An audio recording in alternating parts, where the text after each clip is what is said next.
যুক্তরাষ্ট্র ও ইসরায়েলের যৌথ হামলার পর ইরানের পরিস্থিতি যখন থমথমে, ঠিক তখনই বিশ্বজুড়ে শুরু হয় তীব্র প্রতিক্রিয়া। একের পর এক দেশ এই হামলার নিন্দা জানায় এবং দ্রুত সংঘাত বন্ধের আহ্বান তোলে। শঙ্কা করা হচ্ছে, এই উত্তেজনা থামানো না গেলে তা পুরো মধ্যপ্রাচ্যকে নতুন করে অস্থিরতার দিকে ঠেলে দিতে পারে।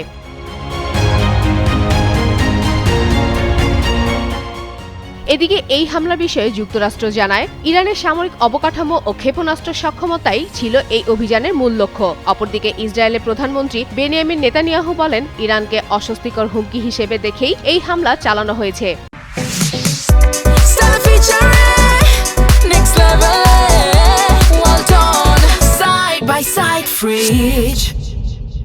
তবে এই হামলাকে আন্তর্জাতিক আইন লঙ্ঘন বলে আখ্যা দিয়েছে ইরান। তেহরান জানিয়েছে এর জবাব দেওয়া হবে এবং ইতিমধ্যে উপসাগরীয় অঞ্চলে মার্কিন সামরিক স্থাপনা লক্ষ্য করে পাল্টা হামলার খবর মিলেছে। এতে কাতার, বাহরাইন ও কুয়েত সহ কয়েকটি দেশ সরাসরি উদ্বেগও প্রকাশ করেছে।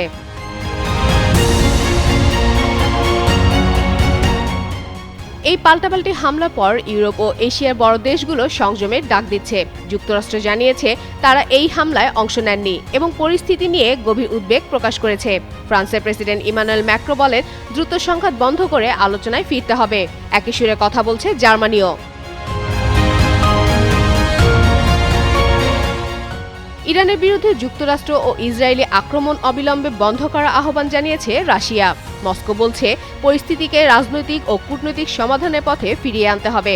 ইরানের সঙ্গে পারমাণবিক আলোচনার আড়ালে যুক্তরাষ্ট্র আসলে সামরিক অভিযানের প্রস্তুতি নিয়েছে, এমনটাই মনে করেন রাশিয়ার প্রেসিডেন্ট ভ্লাদিমির পুতিনের ঘনিষ্ঠ মিত্র দিমিত্রি মেদভেদেভ।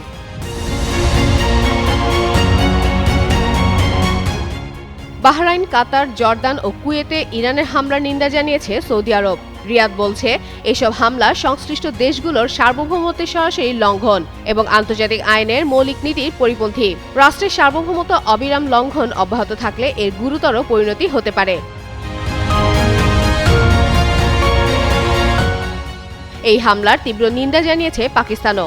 এক বার্তায় কঠোর নিন্দা জানিয়েছে পাকিস্তানের পররাষ্ট্রমন্ত্রী ইসহাক দার। সেই সঙ্গে জরুরি কূটনৈতিক উদ্যোগের মাধ্যমে সংকটের শান্তিপূর্ণ সমাধানের আহ্বান জানিয়েছেন তিনি।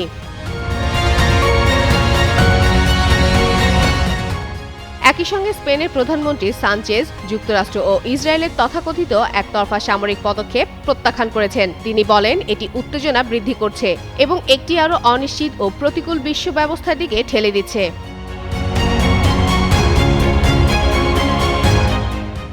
এশিয়ার মধ্যে চীন সব পক্ষকে সামরিক অভিযান বন্ধ করে সংলাপে ফেরার আহ্বান জানিয়েছেন এবং ইরানের সার্বভৌমত্ব সম্মানের কথা বলছেন। এদিকে ভারতও সংযম ও উত্তেজনা এড়িয়ে চলার আহ্বান জানিয়েছে। মধ্যপ্রাচ্যের দেশ তুরস্ক বলছে, এই উত্তেজনা পুরো অঞ্চলকে ঝুঁকিতে ফেলছে। ফাতেমা ফাতেহ জান, যুগান্তর নিউজ।